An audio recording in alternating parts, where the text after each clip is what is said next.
Back at it again. Stay Yeah, winning. Here we go. let's do it. We got these playoffs, got the draft. We got some big stuff going on right now, man. Big stuff going on. So we're not going to keep it. We're not going to take too much of your time.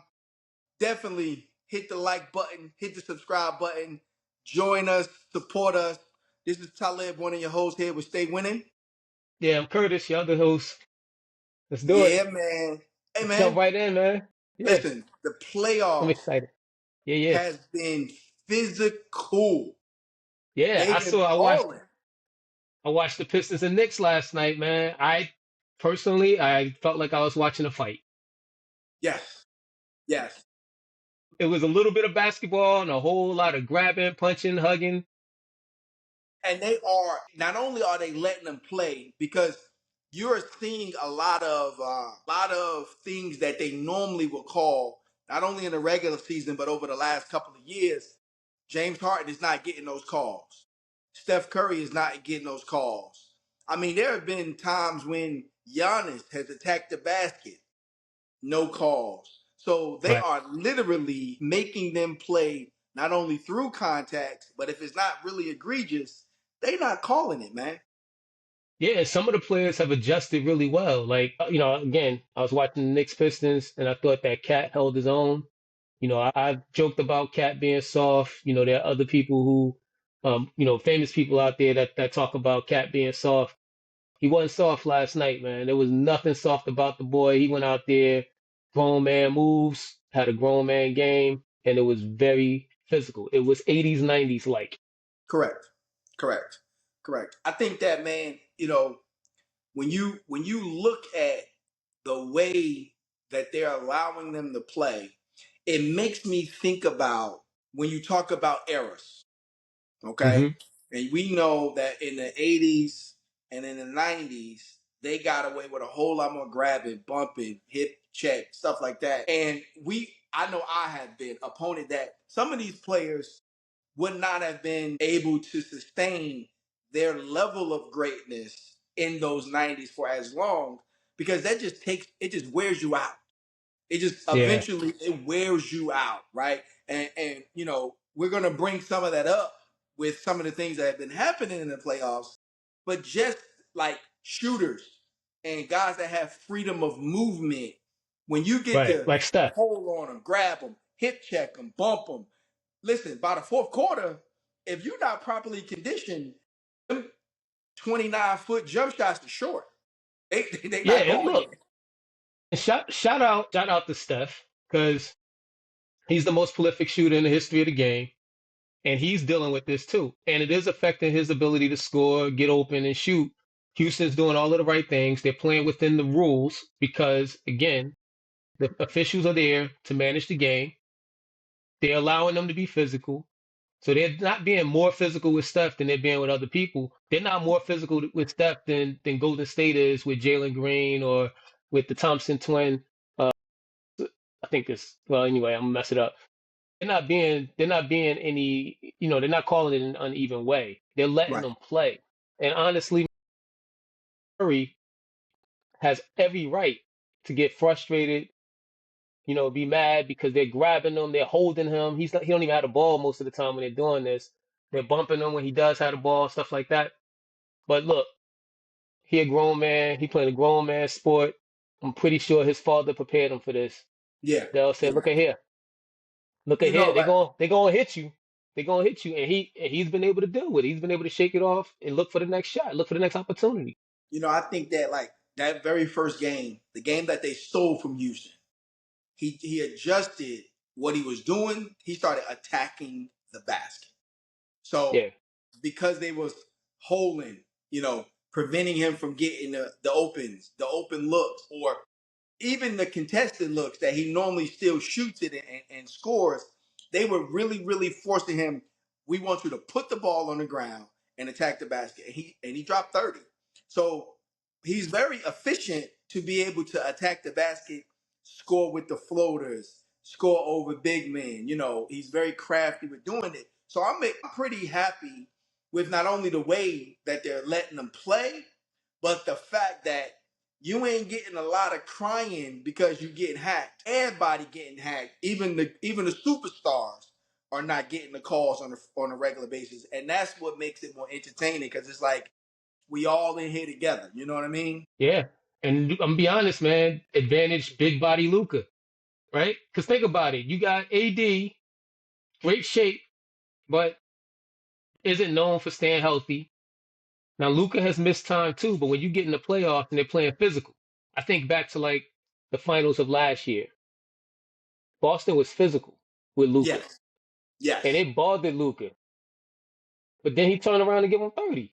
I mean, they still lost, but it was Yeah. like, yeah, I could deal with Jalen Brown, grabbing me, pushing me, whatever. I'm still gonna give you 30. I'm gonna still do my job.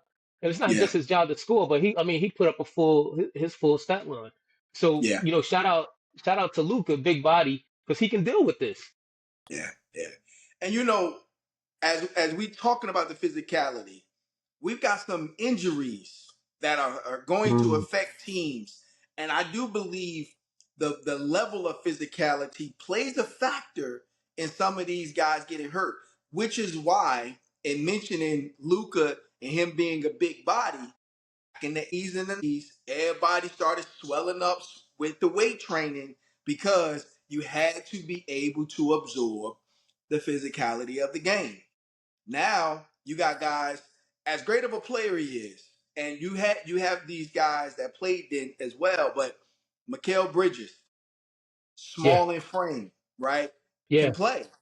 But yeah, what's the possibility of him being effective long term, year after year, with his frame and the style of play that he plays?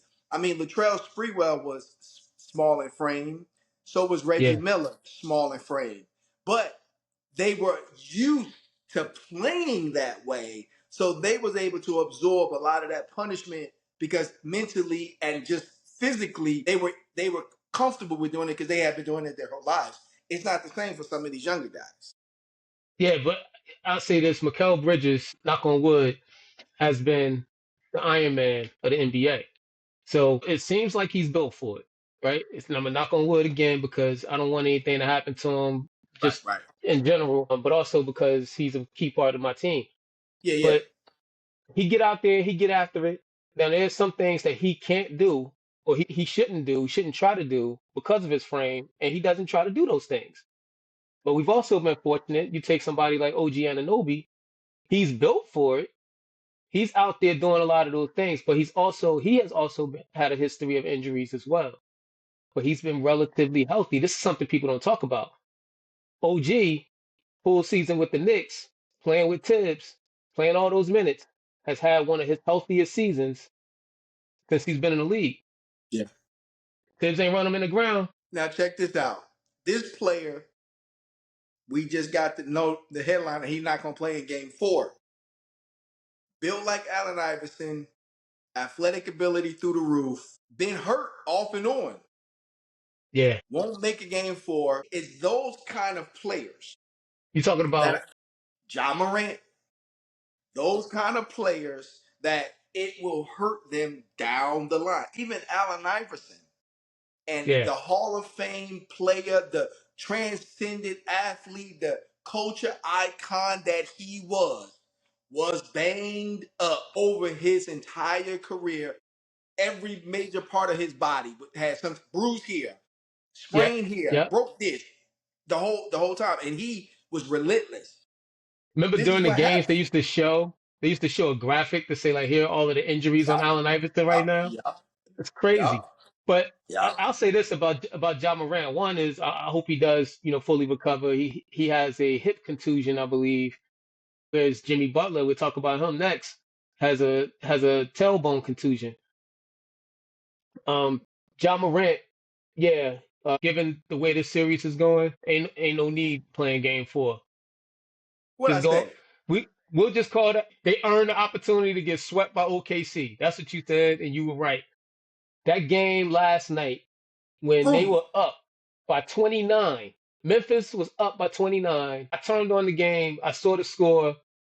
I saw what OKC was doing towards the end of the half, and I said, "This game is not over." and I turned it off and went back to what I was doing. Sure enough, they lost. I checked the score this morning. OKC came all the way back and won the game without John Morant. John Morant was already injured, was already out of the game when I turned it on. So yeah, he don't need to play, man. We already know. We already know the outcome. I 100% agree. Now, this is the part that's interesting. How does Golden State win this series without Yeah, Jimmy Butler? I don't that's a know. great question. I I don't don't know. think they can. Me neither. Well, all right. So that's a good question. Here's what I say real quick.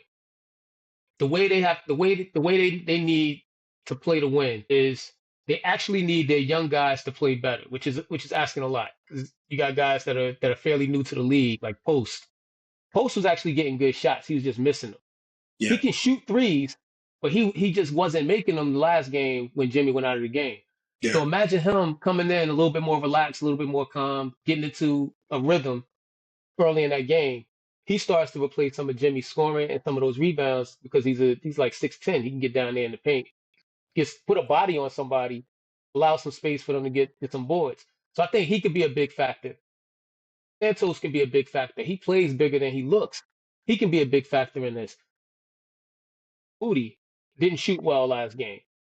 If he comes in and actually shoots better and continues to play that tough defense that he's been playing, he can help set a tone. That's Moody. So I think they have the players to compete better. Now, will they win this series? I don't think so at this point.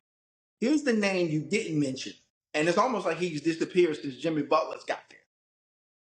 Yeah, because he did. I know Buddy you talk about. Hill needs to step up. You surprised me. Yeah, Buddy Hill needs to step up. He's a vet. yeah, He ain't young. He's a vet. He can shoot. He's going to have the space because they're going to concentrate and they have to concentrate on Steph Curry. yeah. He's But got they're hitting to, him too. I agree, They're but hitting he's everybody. got to make them pay for the amount of effort, energy, and attention they're showing Steph Curry. That's a name that has gotten lost since Jimmy Butler has joined the Golden State Warriors. I thought you was gonna mention Jonathan Kuminga, I like but Jonathan Kuminga, but I just, for some reason, I haven't heard Buddy Hill's name at all. Well, Buddy Hill actually been playing some minutes. Jonathan Kuminga didn't get into this series, I don't think, until Jimmy Butler got hurt. So expect him to play more, but he also has to be effective. He wasn't really effective last game. I don't think he was expecting to play either. So let's see how they look next game in that series. But I think the cards are stacked against Golden State right now. It'll be a great story for them if they can pull out this series. I don't think it's gonna happen. Me neither. Me neither. I thought the way it was going, it looked like it potentially could have been a 7 game series with Jimmy Butler. Now, without Jimmy Butler, I think Houston can beat them in 6. I think I'm going to give Golden State respect that they're going to win another game. One of those games at home, they're going to win. But I think without Jimmy Butler, Houston should beat them in 6. It's You know still what I mean? experience versus less experience. Very So they true. still got that. Very true. Now, look, man, this is a interesting situation here. And I want your opinion right quick before we kind of wrap this episode up. See that? See that? You see that? Travis Hunter going to a losing franchise in the Ah, Jacksonville Jaguars. All right. Does he become Mr. like Loaded Luck said, man, he's gonna just be just another lost one. Nah. It remains to be seen. But let's be real. Shador hasn't been drafted yet, right? Correct? As of the recording of this particular episode, Right. Shador has not been drafted yet. Right. Whether right or wrong, he hasn't been drafted yet. And there's good reason to question where Shador fits best, how he fits within, NFL offense, et cetera, et cetera. What has he done at the college level to even set the expectation that he was going to get drafted in the first round? Right. Here's what I'll say. The only thing that I've been able to find that suggests to me that Shador should have been ranked as high as he was Mhm. is that he was the quarterback throwing to the best wide receiver in the country. Because Travis Hunter numbers were that good Right. on the offensive side of the ball.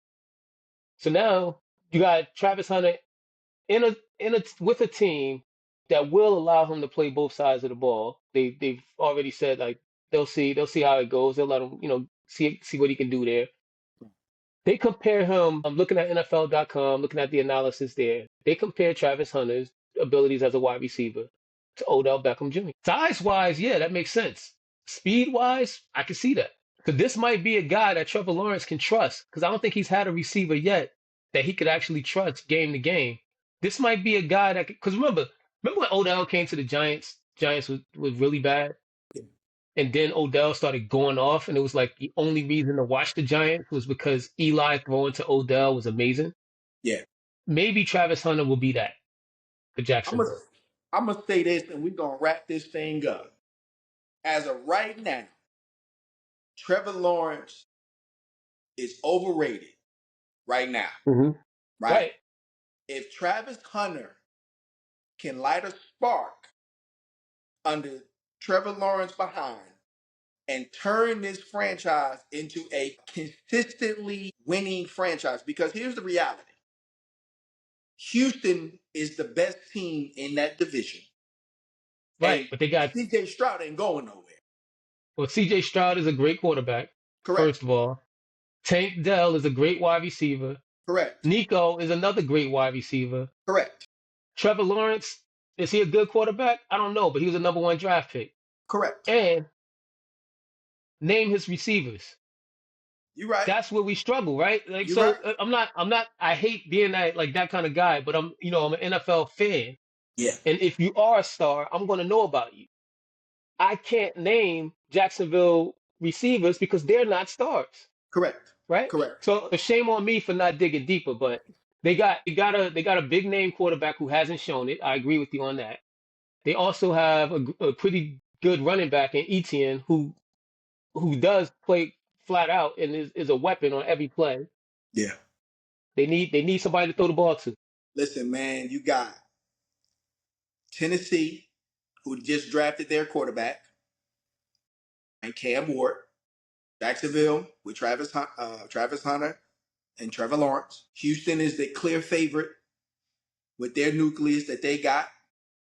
And then you have in the in-between team in the Indianapolis Colts. Okay? And in my opinion, Trevor Lawrence and Travis Hunter needs to make a statement next year that they are going to be competitive in the AFC South for years to come. Because I think they'll do Cam it. Ward is what they think he's capable of, that means that Tennessee is getting ready to make some noise in that division as well. Who is he throwing to in Tennessee? Don't know. All right, so there's hope then that Jacksonville will at least be third, because Correct. you can have a stud quarterback, but not that many quarterbacks come into the league their rookie year and make average wide receivers in the stars. Yeah. Even Jaden Daniels had McLaren, who was already a star. Yeah, he's a big time He was baller. Big time already a big star, time. but Big time. Jaden was able to take advantage of that, just do even better. But Yeah. I agree with you, man. But there's hope for Jacksonville because Tennessee still needs some pieces. Yeah. And And man, let us know. Let us know what y'all think, Travis Hunter. Let us know about the physicality of the game. Let us know about these injuries, how it's going to shape the Western Conference playoff picture. We are here. We are stay winning. And don't forget to hit them with the sound bite. I stay winning. I'm winning. I stay winning. I did it. I stay winning. I'm winning. Never losing. I'm winning. Or caught slipping.